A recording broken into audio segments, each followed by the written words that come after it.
목사님이 교회에 가끔 나오시는 성도님 한 분을, 여자 성도님을 신방을 갔어요.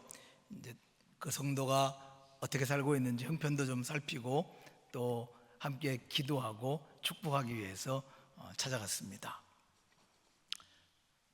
초인종을 누르니까 안에서 딩동 소리가 나니까 사람들이 인기척이 났어요. 그러니까 목사님이 문 안에다 대고 사는교회에서 신방 왔습니다. 꼬마애가 하나 오더니 문을 싹 열더니 딱 보니까 목사님이 계시잖아요. 우리 교회 목사님 오셨다. 그러고는 안으로 뛰어들어가면서 막 소리를 질렀습니다. 아빠 목사님 오셨어. 우리 교회 목사님 오셨어. 근데 이게 왜 날벼락입니까? 안에서 이제 우렁찬 남자 목소리가 터져 나왔습니다. 뭐? 목사가 왔다고? 야, 목사 새끼가 왔으면 네 엄마를 불러야지 빨리. 엄마 어딘지 몰라. 우리 목사님 오셨다니까. 야, 무슨 목사가 밥 먹여주냐? 빨리 꺼지라 그래. 다리 부러지기 전에. 목사님이 이제 한 방 맞은 거죠. 막말로. 갑자기 이게 뭐가 막 솟구쳐서 이 뚜껑이 확 열리려고, 그러면서 속으로 생각하기를, 아니 지가 나한테 뭐 해준 게 있다고 나한테 이 새끼 저 새끼야? 그래서 막 폭발하려고 하는데 성령님이 급하게 누르셨습니다. 야, 참아. 그래서 얼른 폭발하려던 거를 눌러 막았습니다. 이게 폭발을 안 하니까 목사님 마음 속에서 폭발해 버렸습니다. 그래서 목사님이 마음이 너무 피투성이가 돼가지고 그날부터 집에 와가지고 며칠을 알아 누우셨어요. 놀랍게 이 남자분이 그리고 얼마 뒤부터 교회를 다니기 시작했습니다. 그리고는 신실한 집사님까지 되셨어요. 목사님께서 그분을 볼 때마다 늘, 야, 그때 내가 폭탄 안 던지기를 얼마나 잘했나 몰라. 내가 그 폭탄을 온몸으로 덮쳐가지고 한 생명을 살린 거야. 그런 생각을 하면서 이렇게 기분 좋게 웃으셨다고 합니다. 복음을 전해도 잘 안 듣는 분들이 있습니다. 오늘 성경은 바로 가장 먼저 복음을 들었지만 듣지 않으려고 한 사람들 이야기입니다. 바로 이스라엘 백성들이죠.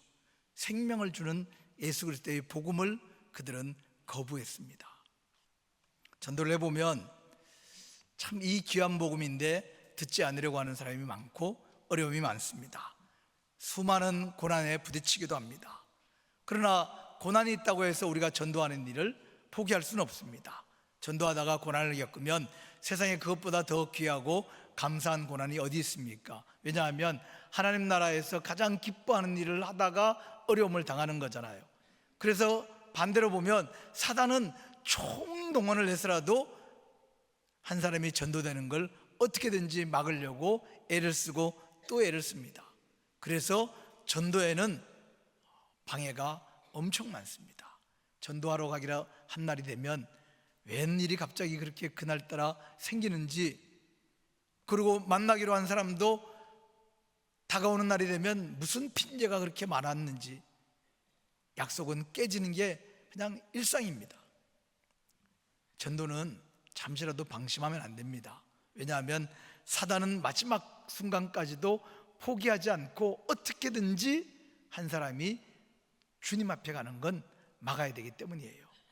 기도하고 또 기도하고 마지막까지 기도하는 것밖에는 없습니다. 왜냐하면 기도는 하늘의 군대를 부를 수 있다고 했습니다. 예수님도 내가 하늘의 군대를 부를 수 없을 줄 아느냐 이렇게 말했습니다. 엘리야는 기도를 통해서 옆에 있는 사람이 하늘의 군대가 내려와 있는 것을 보도록 그 눈을 떠주었습니다. 제자들이 귀신을 쫓아냈는데 잘 안 됐어요. 그러니까 나중에 예수님께 물어봅니다. 예수님, 왜 우리는 잘 안 됩니까? 그러자 예수님께 뭐라고 말씀하셨어요? 기도 위에는 이런 능력이 나갈 수가 없다고 했습니다. 전도는 온갖 어려움과 반대에도 불구하고 끝까지 해내야 합니다. 별별 이상한 방법으로 또 이유 때문에 전도 받지 않으려고 하는 사람들이 너무 많죠. 굉장히 그 유명한 대학의 교수님이 계셨어요. 이분은 자기가 세상에서 제일 똑똑하고 제일 잘나고 자기는 마음만 먹으면 뭐든지 다 할 수 있는 사람이라고 그렇게 생각했어요. 자신감에 차 있죠. 아내 되시는 분이 아주 교회에 열심히 나오는 집사님이신데 남편 전도하는 건 도저히 안 되겠는 거예요. 그래서 어느 날 교구 목사님께 부탁을 드렸어요. 목사님, 한 번만 우리 집에 와서 남편 전도 좀 해주십시오. 목사님 얼른 달려갔습니다. 그걸 물었어요. 교수님, 혹시 예수님을 안 믿는 특별한 이유라도 있습니까? 그랬더니 이 교수님이 얼굴이 좀 싸늘해지시더니 하는 말이, 뭔가 좀 자기가 부족하고 모자라는 사람들이 그걸 채우려고 예수나 하나님께 매달리는 거 아닙니까? 저는 그렇게 구차하게 살고 싶지는 않습니다. 그러고 나서 얼마 뒤에 그 여집사님에게 전화가 왔습니다.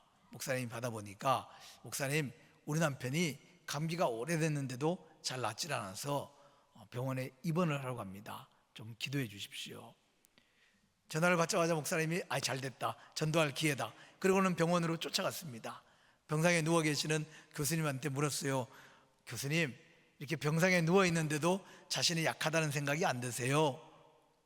무슨 말씀이세요? 감기는 아무나 다 걸리는 건데 이 정도 갖고 뭐가 사람이 약해지고 그래요. 똑같지. 며칠 뒤에 집사님에게서 다급한 전화가 왔습니다. 목사님, 우리 남편이 감기가 계속 낫지 않아서 정밀 검사를 해보니까 폐암이 아주 깊다고 진단이 나왔습니다. 남편이 실망을 해가지고 그냥 침상에 앉아서 멍하니 있습니다. 목사님이 얼른 달려갔습니다.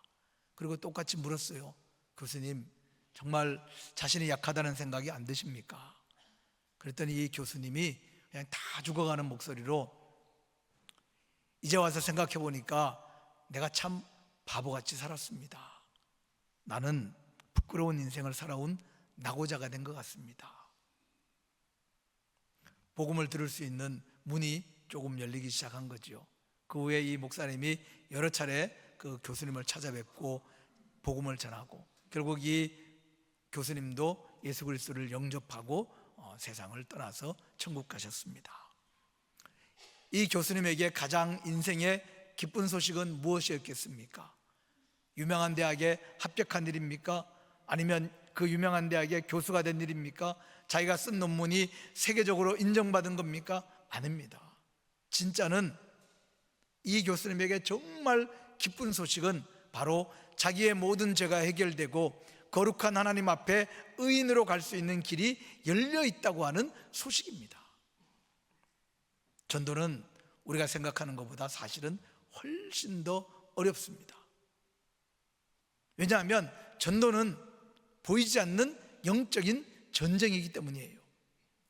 우리 교회는 전도 폭발을 오래 해서 제임스 케네디 목사님을 잘 아십니다. 전도 폭발을 처음 시작하신 분이죠. 이분은 전도 폭발을 통해 가지고 온 세계에 전도의 열풍을 일으킨 세계적인 전도자입니다. 이분이 플로리다에서 처음 담임 목회를 시작하셨는데 교인이 17명이었습니다. 그 교회에 부임해서 1년 동안 열심히 목회하고 전도를 했습니다. 그랬더니 1년 뒤에 교회가 스코틀랜드식으로 부흥을 했습니다. 스코틀랜드식 부흥은 다르게 표현하면 소수 정예화라 그럽니다. 그래서 17명이 9명으로 정예화가 됐습니다. 나머지 분들은 옆 교회로 가신 거죠. 다. 어느 날 사모님이 오시더니, 여보, 당신 목회 그렇게 하면 나도 주일 예배는 다른 교회 가서 드릴 거야, 이렇게 협박까지 했답니다. 세계 최고의 전도자이신 그 목사님조차도 전도가 안 되고 목회가 안 돼서 교회가 줄어드는 그런 어려움까지 겪었어요. 사람이 전도를 안 받기로 작정을 하면 사람의 힘으로는 어찌할 수가 없습니다. 성령님이 역사해야 돼요. 기도로 성령님이 함께 하셔야 돼요. 그래서 성령의 검을 가지고 그 사람을 막고 있는 사탄의 방패를 뚫어야 복음이 들어가는 거예요. 그래서 전도는 성령님의 도우심으로만 가능합니다. 기도만이 성령의 도우심을 요청할 수 있고, 기도하면 성령님이 우리를 대신해서 전도하십니다. 전도는 사람이 아니라 성령님이 하시는 일입니다. 그래서 우리는 내가 전도하려고 하는 사람 잘 될 것 같아도 안 될 때가 있지만, 반대로 정말 절대로 전도 안 될 것 같은 사람이 예수 그리스도를 받아들이는 경우도 있습니다. 왜? 사람이 하는 게 아니기 때문에. 오늘 본문에도 이스라엘 백성들이 아니라 바로 이방인들이 예수님을 더 잘 믿는 거예요. 이스라엘 백성들은 아브라함의 자손입니다. 제일 먼저 믿어야 될 그 사람들이 예수님에게 돌을 던지고 거부했습니다. 사도들을 핍박했습니다. 사도 바울을 비롯해서 모든 사도들이 전도하고 선교할 때 끝까지 그들을 따라다니면서 계속해서 방해하고 핍박하고 괴롭힌 사람들은 유대인들입니다. 이스라엘 백성입니다. 예수님이 누구입니까? 바로 하나님이 약속하신 메시아이고 그리스도입니다. 그러면 수백 년 동안 그 메시아를 기다리던 이스라엘 백성들이 제일 먼저 기쁨으로 예수님을 영접하고 맞이해야죠. 그런데 오히려 그들은 거부했습니다. 오히려 전혀 관심 없을 것처럼 보였던 이방인들이 먼저 예수님을 믿고 따랐습니다. 왜? 전도는 성령님이 하시기 때문이에요. 집안의 남자들이 다 사찰 주지 스님이신 여자 성도님이 계셨어요. 시아버지도 이전에 주지 스님이었고, 지금은 이어서 남편이 주지로 계시고, 이제 맏아들이 주지를 이어받으려고 준비하고 있고, 뭐 그런 집안이었습니다. 그런데 이 여자분은 열심히 교회 다니고, 그리고 승려들에게 전도하는 거에 그냥 꽂혀가지고 열심히 전도했어요. 제일 괴롭힌 사람이 아들입니다. 아들이 맨날 어머니에게, 어머니가 그렇게 교회를 다니니까 우리 사찰에 신도가 줄어드는 거 아니냐 그러면서 어머니를 괴롭혔습니다. 근데 신기한 건 이 주지 스님인 남편은 매주 일부 예배에 제일 앞자리에 부인하고 와서 앉아 있습니다. 이제 머리가 번쩍번쩍하니까 중절모를 꼭 쓰시고 예배 시간에 앉아 계셨어요. 그래서 제가 물어봤어요. 왜 그렇게 매주 예배를 나오시냐 그랬더니, 목사님 말씀을 들으면 신도들한테 가르치는데 도움이 꽤 됩니다. 그러면 저한테 와서 그 신앙서적도 많이 빌려가셨어요. 신도들 상담할 때 유익한 게 많다 그러면서 빌려가셨어요. 이분이 자꾸 이제 사찰에 신도가 줄어드니까 부인한테 고민을 자꾸 털어놓는데요. 여보, 사찰에 신도들이 자꾸 줄어드는데 당신은 전도왕 아니냐, 어떻게 좋은 방법이 없냐 이렇게 물으면, 이제 이 여자분이 고민하지 말고 그 사찰 나한테 넘겨. 그럼 내가 거기다가 교회 시작할게 그러신대요. 근데 이 집안에 기적이 일어났습니다. 연세가 드셔가지고 아파서 좀 병환 때문에 힘들어 하시던 시아버지가 어느 날 며느리를 불렀어요. 그러더니 이렇게 물어봅니다. 예, 너가 말하는 천국에 나는 못 들어가냐? 아버지는 예수님 안 믿어서 못 들어가요. 그래? 그러면 나도 예수 믿고 그 천국에 들어갈 수 있게 좀 도와주라. 가족들 몰래 근처에 있는 목사님을 모시고 오셔서 복음을 전하겠습니다. 그리고 아무도 몰래 그 아버지에게 특별 세례를 주었어요. 심지어는 이제 마지막에 숨을 거둘 무렵에 가족들에게는 아무한테도 안 알리고 그 세례 준 목사님을 모시고 임종 예배를 드렸습니다. 그리고 임종 예배 끝나고는 아무 일 없었다는 듯이 가족들에게 알리고, 당연히 장례는 불교식으로 치루었습니다. 그러고 나서 한 달쯤 지났는데 시어머니한테서 전화가 왔습니다. 예, 내가 어젯밤에 꿈에서 너희 시아버지를 봤는데 너희 시아버지가 이상한 데 가 계시더라. 너희 시아버지 간데 나도 갈 수 없냐? 어머니도 예수 믿으면 갈 수 있어요. 그 어머니도 목사님 모셔서 세례받고 천국 가셨습니다. 누가 봐도 절대로 예수님을 받아들일 수 없는 사람들입니다.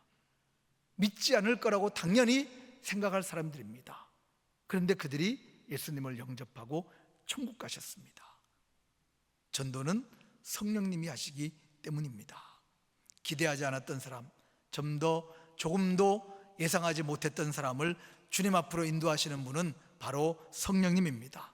기도하고 전도하면 성령님이 직접 반드시 열매를 거두실 줄로 믿습니다.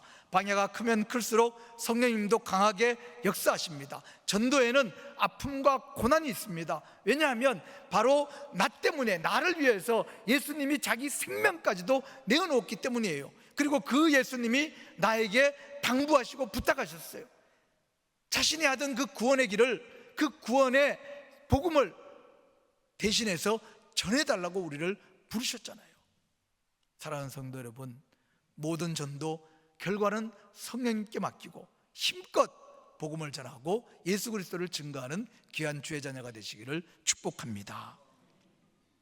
제일 중요한 점은 뭐냐 하면, 주님이 예수 그리스도를 부인하고 거부하는 자들을 지금도 간절히 부르고 있다는 것입니다. 오늘 21절 말씀에 보면 내가 종일 내 손을 벌렸노라 했습니다. 누구를 향해서 손을 벌리고 있습니까? 순종하지 아니하고 거슬리는 그 백성들을 향해서 손을 벌리고 있는 거예요. 주님의 복음을 거부하고 예수님께 관심이 없는 바로 그 사람들이 돌아오기를, 주님께로 오기를 주님은 온종일 손을 벌리고 기다리고 있다고 그렇게 말씀하셨어요. 주님이 찾고 있는 그 사람을 향해서 누가 가야 합니까? 주님은 바로 우리가 그 주님의 발이 되어주고 그 주님의 입이 되어주기를 요구하고 있습니다. 그런데도 나는, 주님 저는 안 돼요, 저는 전도 못해요, 그렇게 말하고 있을 겁니까? 저는 시간이 없습니다, 바쁩니다, 성경을 잘 몰라서 가르칠 줄도 모릅니다, 말하는 능력이 없어서 누구를 설득하는 것도 못합니다, 한 번도 전도 안 해봐서 나는 못합니다, 다른 사람은 몰라도 최소한 나는 전도는 안 됩니다, 그렇게 말하고 있을 겁니까? 한 남자가 배를 타고 대서양을 횡단하고 있는데 너무 멀미가 심해서 배 밑에 선실에 내려가서 그냥 쪼그려가지고 겨우겨우 견디고 있었어요. 그렇게 누워서 끙끙 앓고 있는데 한밤중에 저 멀리서 외치는 소리가 들렸어요. 자세히 창문으로 길을 기다려보니까 뭐라 그러냐면, 야, 사람이 바다에 떨어졌어, 사람이 배에서 떨어졌어, 구해야 돼, 막 소리치는 소리가 들리는데 자기 몸도 가누지 못하니까 뭐 어떻게 하겠어요? 아유, 나는 아무것도 못하겠다 그냥 생각하고 있는데 얼핏 이런 생각이 드는 거예요. 아, 그래, 여기 창문에 등불이라도 하나 달아놓자, 그럼 뭐 도움이 안 될까? 그리고는 겨우겨우 일어나서 방에 있는 그 옛날엔 등불을 이렇게 옮겨 다녔잖아요. 그걸 꺼내가지고 창문에다가 이렇게 매달아 놨습니다. 다음날 구조된 분이 주변 사람들에게 했던 얘기를 듣게 됐어요. 제가 정말 깜깜한 밤중에 마지막으로 물속으로 쑥 내려가는데 누가 창문에 등불을 켜는 바람에 내 손에 그 불빛이 살짝 반짝이니까 옆에 있던 구명정에서 내 손을 보고 얼른 잡아서 끌어올리는 바람에 살아났어요. 작은 등불 하나 달아 넣었을 뿐인데 그 등불이 죽어가는 생명을 살려낸 겁니다. 작은 등불 하나 켜는 거 누구나 갈 수 있습니다. 아무리 작은 것이라도 그 등불 하나 켜는 것만으로도 생명을 살리는 일이 일어납니다. 내 보잘것없는 재능, 내 얼마 안 되는 헌신과 노력, 주님이 사용하시면 생명을 살려내고 주님이 가장 원하시는 귀한 불신자들을 주님께로 인도하는 도구가 될 줄로 믿습니다. 바로 주님께서 우리와 함께 역사하시고 성령님이 우리와 함께 일하시기 때문입니다. 사랑하는 성도 여러분, 마지막 날 우리 모두가 주님 앞에 섰을 때 여러분들은 무엇으로 주님께 자랑하시겠습니까? 세상에서 누렸던 여러분들의 지위입니까? 아니면 세상에 쌓아놓았던 재물과 명예입니까? 여러분, 무엇이 아깝습니까? 아니면 무엇이 두렵습니까? 주님께서는 기꺼이 나를 위해서 죽으셨습니다. 복음 전하는 일에 우리 모두의 온 힘을, 삶을 걸어보십시다. 주님께서 기다리는 그 한 사람, 그를 주님께로 인도하는 도구가 되고, 그래서 주님을 가장 기쁘시게 하는 귀한 주의 자녀가 되시기를 간절히 축복합니다.